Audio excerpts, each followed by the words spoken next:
தந்தை மகன் தூய ஆவியின் பெயராலே ஆமேன். மூவொரு கடவுளுடைய அருளும் ஆசீரும் பாதுகாப்பும் வழி நடத்துதலும் உங்களோடு இருப்பதாக.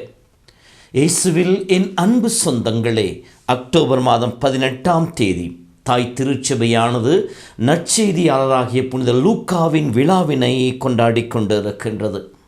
நாம் ஒவ்வொருவருமே அழைக்கப்பட்டிருக்கின்றோம். பவுடியார் சொல்வார் அல்லவா, என் தாயின் கருவில் நான் கருகொள்வதற்கு முன்னையே கடவுள் என்னை முன்குறித்து வைத்தார் என்று சொல்லி நம் ஒவ்வொருவரையும் கடவுள் முன்குறித்து வைத்திருக்கிறார். எபேசியர் 1:4 படிப்பதை போல உலகம் தோன்றுவதற்கு முன்னே நம் ஒவ்வொருவர் முன்குறித்து வைத்திருக்கின்றார். ஆகவே அன்பு சொந்தங்களே, இதோ இந்த நாளில் இந்த அழைக்கப்பட்ட மனிதர்கள் காணப்படுகின்ற குணாதிசயங்களை நம்மதாக்கி கொள்ள முயற்சிப்போம். முதலாவதாக அவர்கள் ஜெபிக்கின்ற மனிதர்களாக இருக்க வேண்டும். அறுவடையோ மிகுதி, வேலையாட்களோ குறைவாகவே அறுவடைக்கு தேவையான ஆட்களை அனுப்பும்படி அறுவடையின் உரிமையாளர் மன்றாடுங்கள் என்று சொல்லி ஜெபிக்க அழைக்கின்றார். அழைக்கப்பட்ட மனிதர்கள் ஜெப வீரர்களாக இருக்க வேண்டும். ஏனெனில் ஜெபத்தின் வழியாகத்தான் இறை திருவுளத்தை அறிந்து கொள்ள முடியும். ஜெபத்தின் வழியாகத்தான் அன்றாட வாழ்வில் வருகின்ற போராட்டங்களை வென்றெடுப்பதற்கான ஆற்றலை பெற்றுக்கொள்ள முடியும்.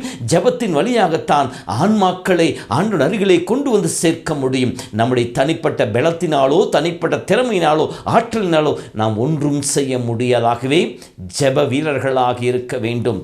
ஒவ்வொரு நிமிடத்தையும் ஜெபத்தில் இணைந்து செயல்படுவர்களாக இருக்க வேண்டும். அதைத்தான் சொல்லிக்கிறார். இயேசு அதைத்தான் செய்தார். அதிகாலையிலே ஜெபித்தார், கருக்களோடு ஜெபித்தார், நள்ளிரவிலே ஜெபித்தார், இரவு முழுவதும் ஜெபித்தார், ஒவ்வொரு அற்புதங்கள் செய்வதற்கு முன்னால் ஜெபித்தார்.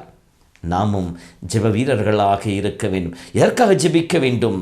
தீமோத்தேயு புத்தகத்தை பட சொல்வதில்லை, எல்லோருக்காகவும் ஜெபியுங்கள், மன்றாடுங்கள், பரிந்து பேசுங்கள், இதுவே உன்னதமான நிலை என்று சொல். அதே போல நம்மோடு இருக்கிற மனிதர்களுக்காக, நம் குடும்பத்திற்காக மட்டுமல்ல, நான் சார்ந்து இருக்கிற தல திருச்சபையாக பங்கு நம்முடைய மறை மாவட்டம், நம்முடைய திருச்சபையின் தலைவர்கள், கருதினால்மார்கள், ஆயர்கள் மற்றும் திருச்சபை தாக்குகின்ற மனிதர்கள், திருச்சபை சந்திக்கிற சவால்கள், திருச்சபைக்காக ஜெபிப்பவர்களாக நாம் இருக்க வேண்டும். இரண்டாவதாக, நம் ஒவ்வொருவரை பொறுப்பாளர்கள். கடவுள் இந்த உலகையும் இந்த உலகிற்கின்ற பணிகளையும் படைத்து நம் கரங்களே கொடுத்திருக்கின்றார். ஆகவே கடவுள் சார்பாக நாம் இங்கு நின்று கொண்டிருக்கின்றோம். நம்முடைய கரங்கள் கடவுள் கரங்களாக இருக்க வேண்டும். நம்முடைய வாய் இயேசுவின் உதடுகளாக இருக்க வேண்டும். நம்முடைய குரல் இயேசுவின் பிரதிபலிப்பாக இருக்க வேண்டும். தான் போகவிருந்த இடங்களுக்கு தனக்கு முன்பாக இருவராக அனுப்பிவிடச் சொன்னார் என்றால், இயேசு நம்மை இந்த இடத்திலே வைத்திருக்கின்றார். இந்த குடும்பத்திலே, இந்த பங்கிலே, இந்த மறை மாவட்டத்திலே நாம் வாழ்வதற்கு இறைவன் பணித்திருக்கின்றாகவே நாம் இந்த இடத்திலே கடவுளுடைய பதிலாளியாக படைக்கப்பட்டிருக்கின்றோம். இந்த இடத்திலே வாழ வைப்பது கடவுளுடைய சித்தமாகவே இறைவனுடைய மகிமைக்காக நாம் செய்ய வேண்டும் என்கின்ற அந்த உணர்வோடு நாம் வாழ வேண்டும். அதை தன்னுடைய முதல் வாசகத்திலும் பவுலியார் நமக்கு சொல்லி காட்டுகின்றார். நற்செய்தி போதிப்பதற்கான வலிமை எங்களுடைய அல்ல, எங்களுடைய சுய வலிமையில, மாறாக கடவுள் எங்களுக்கு இந்த ஆற்றலை கொடுத்திருக்கின்ற சொல்லி கடவுளுடைய பதில் பெற நாங்கள் ஒவ்வொரு கடவுளுடைய பதிலாளிகள் என்பதை எடுத்து காட்டுவதாக அமைந்திருக்கின்றது. மூன்றாவதாக, யதார்த்தவாதிகளாக இருக்க இறைவன் அழைப்பை விடுக்கின்றார். கடவுளை அழைத்து விட்டார், ஆகவே என் வாழ்வில் துன்பங்கள் இருக்காது, துயரங்கள் இருக்காது, எதிர்ப்புகள் இருக்காது என்பது அல்ல. அழகாக சொல்லலாம், ஓநாய்களிடையே ஆடுகளைப் போல உங்களை அனுப்பு என்று சொல்லுகின்றார். விவேகத்தோடு செயல்படுங்கள், எதை செய்ய வேண்டும், எப்படி செய்ய வேண்டும் என்பதை ஆய்ந்து அறிந்து செய்யுங்கள் என்கிறார். அப்படி என்றால் நாம் ஜெபத்தின் வழியாக ஆண்டோடு இணைந்திருந்தால் மட்டுமே நாம் வேகத்தோடு செயல் முடியும், ஞானத்தோடு செயல்பட முடியும். ஏனெனில் கிறிஸ்துவே கடவுளிடமிருந்து வரை ஞானம் என்று சொல்லப்படுகின்றது. ஞானத்தை கடவுள் அருளாவிட்டால் நாம் பெற்றுக்கொள்ள முடியாது என்று சொல்லி திருப்பால் நமக்கு சொல்லி காட்டுகிறதாகவே கடவுளுடைய ஞானத்தை கேட்டு யதார்த்தத்திலே வாழ பழகுவோம். நம்மை சூழ்ந்திருக்கிற எதிர்ப்புகள் இருக்கும், ஏமாற்றங்கள் இருக்கும், தோல்விகள் இருக்கும், அவமானங்கள் இருக்கும், சங்கடங்கள் இருக்கும். அதே போல் நான் போதித்தவுடன் எல்லாரும் மனமாறி விடுவார்கள், எல்லோரும் காலையை தேடி வந்து விடுவார்கள், எல்லோரும் நிறைப்புகள் பாடுவார்கள் என்பது அல்ல. நாம் போதிப்பது ஒரு சில நேரங்களிலே பன்றிக்கு முன்னால் வீசப்பட்ட முத்துக்களை போல பலனில்லாமல் போகலாம்.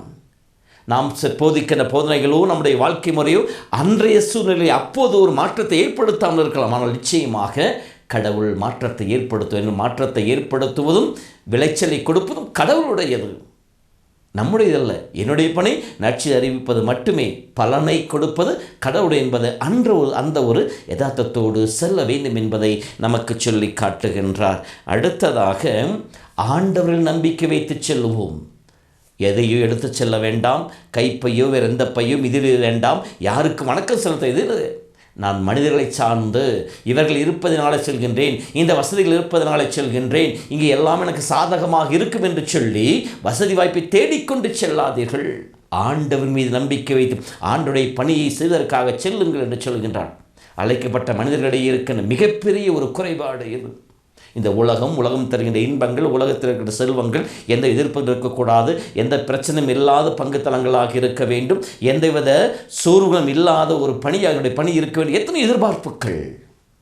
அப்படி என்றால் இந்த உலகத்தின் மீது கண்களை வைத்துவிட்டு இந்த உலக செல்வங்கள் மீது கண்களை, இதெல்லாம் இருந்தால் என் பணி நிறைவாக இருக்கும். இல்லை, இவையெல்லாம் இருந்தாலும் இயேசு இல்லையெனில் நம்முடைய பணி வாழ்வு, அழைத்தல் வாழ்வு ஒரு மிகப்பெரிய தோல்வியிலே முடியும். ஆகவே ஆண்டவர் மீது நம்பிக்கை வைத்த வழியெடுத்து நடப்பவர்களாக இருக்கிறதான் போலுடைய சொல்லுவார் கலாத்தியர் 1:10.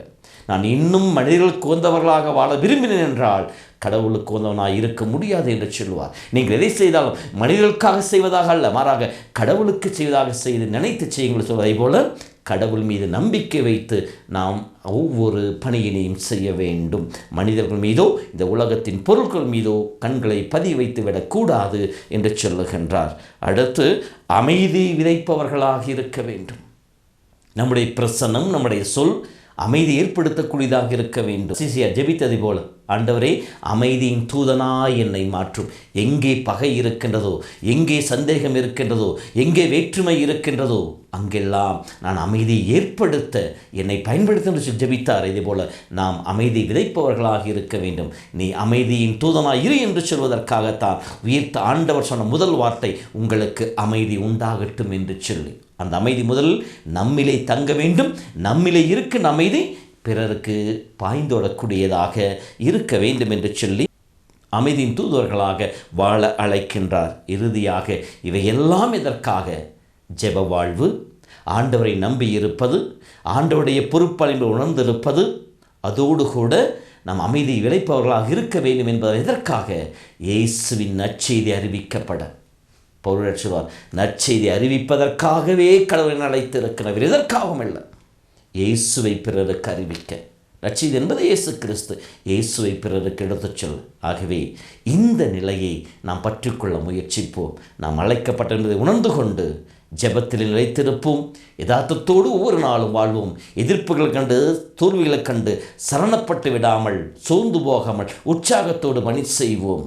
தொடர்ந்து இறைவனோடு இணைந்து இருப்போம். இறை புகழ் பாடுவோம். கடவுள் நம் ஒவ்வொருவரையும் நிறைவாய் ஆசீர்வதித்து மேன்மைப்படுத்துவாராக. ஆண்டவர் உங்களோடு இருப்பாராக. எல்லாம் வல்ல இறைவன் தந்தை, மகன், தூய ஆவி உங்களையும் உங்கள் குடும்பத்தையும் நிறைவாய் ஆசீர்வதித்து காப்பாராக. ஆமென்.